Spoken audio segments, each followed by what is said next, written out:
Olá, amigos, a paz do Senhor. Em 2 Crônicas, capítulo 32, em 2 Reis, capítulos 17 e 18, em Isaías, capítulo 36. Senaqueribe contra Ezequias, o rei de Judá. Ezequias prepara-se para resistir a Senaqueribe. Depois destas coisas e desta fidelidade, veio Senaqueribe, rei da Assíria, entrou em Judá, acampou-se contra as cidades fortificadas e intentou apoderar-se delas. As cidades eram fortificadas, em volta delas havia muros para proteção. E Senaqueribe mandou o seu comandante e sua tropa, que era um exército muito grande, fazer o cerco a Judá e a Jerusalém. Vendo, pois, Ezequias que Senaqueribe vinha e que estava resolvido a pelejar contra Jerusalém, resolveu, de acordo com seus príncipes e seus homens valentes, tapar as fontes das águas que havia fora da cidade, e eles o ajudaram. Um detalhe importante, a fidelidade que é referida no início desse capítulo. Depois destas coisas e desta fidelidade, que coisas são essas? Como Ezequias se comportava para que fosse considerado um servo fiel? No capítulo 29. Ezequias tinha 25 anos quando ele subiu ao trono. O terrível Acás, o cruel Acás, rei Acás, seu pai, havia morrido. Ele tinha como modelo o rei Davi. O seu bisavô, o seu avô, o seu pai não serviram de modelo de conduta, de vivência para ele, porque ele tinha uma outra maneira de pensar, um outro jeito de ser. Em Davi, que é da tribo de Judá, da qual também veio Jesus, ele buscou ali o seu modelo. Davi era um homem segundo o coração de Deus, e para alguns historiadores bíblicos, tendo imitado a Davi, ele também se tornou um servo segundo o coração de Deus. No primeiro ano de seu reinado, no primeiro mês, abriu as portas da casa do Senhor e as reparou. Porque o seu pai havia destruído tudo que estava dentro do templo, muita coisa que estava no templo foi para o chão, e não permitiu que as pessoas adorassem ao Deus único. Ele plantou altares em vários pontos de Jerusalém e Judá e obrigou a que o povo prestasse culto aos seus deuses, aquela gama de deuses que fizeram a idolatria desse homem. E quando o rei prevarica e é idólatra, o povo também acompanha, e não foi diferente aqui. Trouxe os sacerdotes e os levitas e ajuntou-os na praça oriental. Ezequias, ele não protelou. No primeiro ano, no primeiro mês, ele já foi consertar o que o pai dele havia destruído. Muitas vezes a gente fica protelando. Eu quero fazer a obra de Deus, mas nunca acha a hora de começar. O ano que vem eu começo meu projeto. A semana que vem eu começo a ler a Bíblia. E são tantas coisas que a gente vai deixando para trás e o tempo vai passando. Ezequias foi diferente. Ele já começou bem, fazendo o que ele tinha em mente, que era fazer tudo diferente do que seus pais fizeram. Então ele juntou os levitas, os sacerdotes, e disse: santificai-vos agora, santificai a casa do Senhor, Deus de vossos pais, tirai do santuário a imundícia. Tudo que estava lá dentro estava contaminado, foi retirado, fizeram uma limpeza total e tiveram que se purificar primeiro, porque temos que nos purificar para que possamos seguir de acordo com a vontade de Deus. Eles não poderiam fazer um trabalho de purificação no templo se eles não tivessem primeiramente purificado a si mesmos. Os nossos pais fizeram o que era mal aos olhos do Senhor. prevaricaram, voltaram as costas ao Deus de Israel, fecharam a porta do pórtico e apagaram as lâmpadas. Era muito importante que as lâmpadas permanecessem acesas. Tinham que, de 12 em 12 horas, e colocar azeite para que essas lâmpadas não apagassem. Uma representação da presença de Deus naquele lugar. O antecessor, o rei Acás, o terrível Acás, parou com tudo, não mais se queimou incenso a Deus, nunca mais eles fizeram holocaustos ao Deus vivo. Pelo que veio grande ira do Senhor sobre Judá e Jerusalém, e os entregou ao terror, ao espanto e ao assobio, como vós o estáis vendo com os próprios olhos. Porque eis que nossos pais caíram à espada, e por isso nossos filhos, nossas filhas e nossas mulheres estiveram em cativeiro. Agora estou resolvido a fazer aliança com o Senhor, Deus de Israel, para que se desvie de nós o ardor da sua ira. Então, ele era um rei muito inteligente e de muita sabedoria, que ele compreendeu que se ele fizesse uma aliança com o Senhor, que é a melhor aliança que o ser humano pode fazer, a ira do Senhor se aplacaria, como de fato aconteceu. Então, quando nós falamos da fidelidade, nós estamos falando de tudo que o rei Ezequias fez. Os levitas purificaram o templo. Ele restabeleceu o culto ao Deus vivo. Voltaram a celebrar a Páscoa e regulou as contribuições para os sacerdotes e os levitas. Por quê? Para que os sacerdotes e levitas pudessem se dedicar exclusivamente ao templo, exclusivamente ao serviço de Deus, porque eles estariam focados no seu ministério. E isso é muito importante, que nós foquemos no nosso ministério, qual é o nosso chamado, e fazer bem feito, e fazer de coração, de boa vontade, porque é assim que o Senhor se agrada. Voltando a 2 Crônicas 32, vendo, pois, Ezequias que Senaqueribe vinha e que estava resolvido a pelejar contra Jerusalém, resolveu, de acordo com seus príncipes e os seus homens valentes, tapar as fontes das águas que havia fora da cidade, e eles o ajudaram. Assim, muito povo se juntou e taparam todas as fontes, como também o ribeiro que corria pelo meio da terra, pois diziam: por que viriam os reis da Assíria e achariam tantas águas? Água é vida. Esse rei Ezequias, além de sábio, ele também era humilde. Ele não fez nada do seu próprio pensamento, ele buscava a opinião de outras pessoas, mesmo estando hierarquicamente subordinados a ele, como ele buscou os príncipes e buscou os valentes para tomar opinião. E eles aconselharam a que ele tapasse a fonte das águas. E se aqueles homens acampados ao redor da cidade tivessem água, eles poderiam permanecer por mais tempo ali naquele cerco. E faltando água, dificultaria muito a permanência deles ali, porque a gente resiste muitos dias sem alimentação, mas sem a água é impossível, não tem como. O nosso o organismo é 70% água, então ele tem muita necessidade de estar sempre se reidratando. O povo ajuntou, taparam as fontes, e aquele ribeiro que corria lá de fora,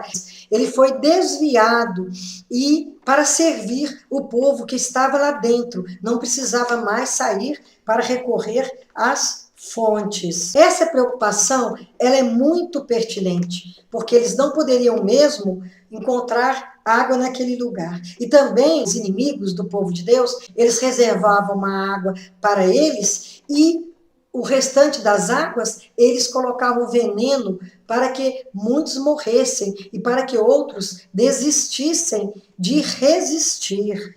Eles não queriam, o povo de Deus, que esses homens fossem revigorados e permanecessem ali, afrontando e humilhando o povo de Deus. Ele cobrou ânimo, restaurou todo o muro quebrado, e sobre ele ergueu torres. Levantou também outro muro por fora, fortificou a Milo. Milo é um arrimo na cidade de Davi, e fez armas e escudos em abundância. Disse que essas armas, esses escudos, foi o próprio Ezequias que forjou, que fez com as próprias mãos. Mas não é isso aqui, o texto não diz, mas há historiadores que reforçam essa ideia. Além de ter aqueles muros que já estavam lá, e também ele tinha que restaurá-los, porque havia brechas nos muros. Nós também temos que tomar muito cuidado com as brechas. O inimigo de nossas almas está sempre pronto a aproveitar essas brechas, penetrar por elas e contaminar a nossa vida, corrompendo os nossos costumes, corrompendo o que há de bom em nosso ser, porque o nosso adversário, ele quer que nós saiamos do caminho de Deus, abandonemos o Deus vivo, fazendo todo tipo de coisas erradas, porque ele não quer o nosso bem. Então, essas brechas que foram tapadas no muro é para que o inimigo não lançasse nada por esses buracos, por essas brechas. É assim também que, através da leitura da palavra, através de uma vida casta, uma vida santa, nós podemos tapar essas brechas de que o inimigo se vale para nos atacar. Ele ergueu torres, porque essas torres, elas são muito importantes, porque do alto a gente enxerga melhor. Ele levantou outro muro, como se não bastasse o muro que já estava ali, para que aumentasse a fortaleza. Os oficiais de guerra sobre o povo, reuniu-os na praça da porta da cidade e lhes falou do coração. Sede fortes e corajosos, não temais, nem vos assusteis por causa do rei da Assíria, nem por causa de toda a multidão que está com ele, porque um há conosco, maior do que o que está com ele. Sede fortes e corajosos. O Senhor fala para nós hoje, apesar das lutas, das dificuldades, das ameaças, das ciladas do inimigo, através de sua palavra, sede fortes e corajosos, não temais. Não temais é uma expressão que aparece na palavra de Deus várias vezes, inúmeras vezes, e não vos assusteis, porque uma pessoa que está temendo, que está assustada, que está com muito medo, ela se sente paralisada, ela não consegue se mover, e muitas coisas que ela precisaria fazer, ela não faz, porque ela não consegue, porque o medo realmente limita. Por isso que o Senhor pede que nós sejamos corajosos, para que nós tenhamos tranquilidade para avaliar o inimigo, para descobrirmos estratégias para que nós possamos livrar deles. E o melhor para nós é estarmos com o Senhor, ler a palavra, buscar o Senhor enquanto se pode achar, buscar o Senhor de várias maneiras, porque o Senhor está sempre pronto a nos ouvir, estender a sua mão nunca está encolhida para o servo de Deus. Um há conosco maior do que o que está com ele. O que está com ele, com o inimigo, não é Deus. E Deus está conosco. Do que qualquer exército, do que qualquer inimigo, nós podemos nos sobrepor, não por nossos méritos, não por nossas forças, mas pelo Deus que nós servimos, através da força do Senhor, porque em nós não há força nenhuma. Somos falhos, somos fracos. Com ele está o braço da carne, mas conosco o Senhor nosso Deus, para nos ajudar e para guerrear nossas guerras. Então, o braço do Senhor não é um braço de carne, o Senhor é espírito, e com eles um exército numeroso, incontável, mas o braço era de carne, o braço pode ser cortado, pode ser machucado, o braço pode ser vencido quando é de carne, mas o braço de Deus, a força de Deus, não há inimigo que possa vencer. Depois disso, enquanto Senaqueribe, rei da Assíria, com todo o seu exército, sitiava Laquis, enviou os seus servos a Ezequias, rei de Judá, que estava em Jerusalém, dizendo: em que confiais vós para vos deixar de sitiar em Jerusalém. Acaso não vos incita Ezequias para morrerdes à fome, à sede, dizendo: o Senhor nosso Deus nos livrará das mãos do rei da Assíria? Aqui eles começam a desafiar não somente o rei, como também ao povo. Eles falam o seguinte, que Ezequias pretendia deixar que o seu povo morresse de fome, fosse derrotado, também morresse de sede. E ele continua, não é Ezequias o mesmo que tirou os seus altos e os seus altares e falou a Judá e a Jerusalém, dizendo, diante de apenas um altar vos prostrareis e sobre ele queimareis incenso? Aqui está um terrível engano de Rabsaqué, que era o comandante que estava à frente daquela tropa, que estava ali desafiando o rei e o povo. Ele achou que estava falando alguma coisa contra o rei, mas na verdade, espiritualmente, ele estava falando algo a favor do rei, porque Ezequias tinha mandado tirar os altos, derrubar aqueles altares de deuses estranhos, aqueles deuses que não são Deus, o nosso Deus, o verdadeiro Deus. Então, isso é muito positivo para nós hoje, porque não devemos ter deuses, e sim honrar um único e verdadeiro Deus. Ezequias disse, vocês terão apenas um altar e apenas um Deus para adorar. E na cabeça desses homens de Rabsaqué e seus comandados, havia um prejuízo, porque vários deuses seriam mais fortes do que um único Deus. Aí ele cita que algumas cidades, algumas nações já tinham sido tomadas e que aquele povo servia a vários deuses e que esses deuses não foram suficientes para tomar aquelas nações da mão de Senaqueribe. Agora, pois, não vos engane Ezequias, nem vos incite assim, nem lhes dê descrédito, porque nenhum Deus de nação alguma, nem de reino algum, pôde livrar o seu povo das minhas mãos, nem das mãos de meus pais. Quanto menos vos poderá livrar o vosso Deus das minhas mãos. Continuavam dizendo, um Deus sozinho, o que ele pode fazer por tanta gente? O que ele pode fazer por uma nação?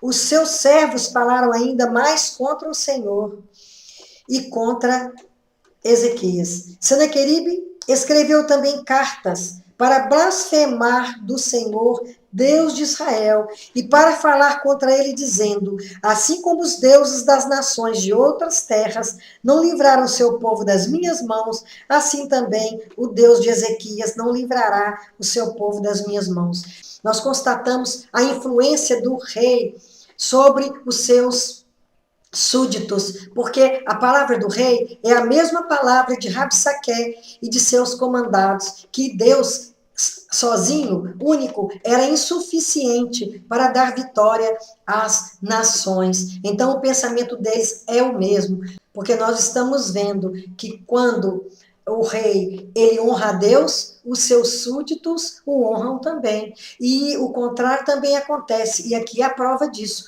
Eles tinham o mesmo modo de pensar. Clamaram os servos em alta voz, em judaico, contra o povo de Jerusalém que estava sobre o muro, para os atemorizar e os perturbar, para tomarem a cidade. Então eles queriam perturbar, eles clamavam alto contra Deus e contra o povo, para que eles se sentissem inferiorizados, para que eles ficassem perturbados e se entregassem, e causando pânico neles. Eles permaneceram calados, porque eles estavam sendo orientados pelo rei Ezequias que não respondessem. Falaram do Deus de Jerusalém como dos deuses dos povos da terra, obra das mãos dos homens. Porém, o rei Ezequias e Isaías, o profeta, filho de Amós, oraram por causa disso e clamaram aos céus. Agora, um rei temente e um profeta de Deus se uniram para clamar. E eles clamaram a Deus a destruição do exército dos assírios. Então o Senhor enviou um anjo que destruiu todos os homens valentes, os chefes e os príncipes no arraial do rei da Assíria. E este, com o rosto coberto de vergonha, voltou para sua terra, A terra dele era Nínive. Tendo ele entrado na casa de seu Deus, os seus próprios filhos ali o mataram à espada. Assim livrou o Senhor a Ezequias e os moradores de Jerusalém das mãos de Senaqueribe, rei da Assíria, e das mãos de todos os inimigos, e lhes deu paz por todos os lados. A gente vê o poder da oração de um justo. Ezequias e Isaías, eles clamaram e o Senhor mandou um anjo. Um único anjo foi capaz de dizimar, de acabar com 185 mil homens que estavam aquartelados ali para atacar o povo de Deus e a fortaleza de Neemias. Ele nem precisou usar as armas que haviam sido forjadas, porque o Senhor, a arma maior, ele mandou, que é a arma espiritual. É o recurso dos céus. Um único anjo foi capaz dessa proeza. Sobre Acás, pai de Ezequias. Era um rei cruel. Ele matava até seus filhos para honrar os seus deuses. Era idólatra, porque tudo de ruim esse homem fazia. Ele empalava os seus inimigos e também passava piche no seu corpo para que eles queimassem vivos. Fazia tudo enquanto é tipo de tortura. Ezequias escolheu o caminho do bem. Então não é sempre como o sociólogo John Locke disse que o homem é produto do meio, nem sempre, porque Ezequias, ele não tinha exemplo do seu bisavô, que era o rei Uzias, que pretendeu, como Saul, ser sacerdote. Estava no templo para queimar incenso, quando o sumo sacerdote Azarias e mais 80 sacerdotes o enfrentaram e ele não quis se render. Então, na mesma hora, uma lepra apareceu na sua testa e essa lepra tomou conta do seu corpo e ele teve que ficar separado até a morte, porque a lepra não tinha remédio e altamente contagiosa. E o filho de Uzias era Jotão. Jotão, que era o avô de Ezequias, virou as costas para o Senhor. Ele não entrou no templo, ele não levou o povo a adorar a Deus. O filho de Jotão era Acás, esse rei terrível. Então, ele não tinha um modelo positivo para seguir. Ele teve que buscar nos seus ancestrais, nos seus ascendentes. Ainda bem que ele escolheu Davi, um homem segundo o coração de Deus. Que nossos modelos de comportamento sejam pessoas que nos inspirem a fazer o bem. Por isso que nós temos que cuidar e temos que buscar os melhores exemplos. E o melhor de tudo, o nosso modelo maior é Jesus. Então temos que andar com ele, conhecê-lo, para que nós possamos imitar as suas atitudes. Tudo que diz respeito a Jesus é o bem, é a vitória. Porque Deus está acima dos exércitos, Deus está acima de todo poder desta terra. Que Jesus seja o nosso modelo. Deus, mais uma vez, deu vitória a um rei e ao seu povo. Que o Senhor nos abençoe e perdoe os nossos pecados. Amém. Que assim seja. Amém.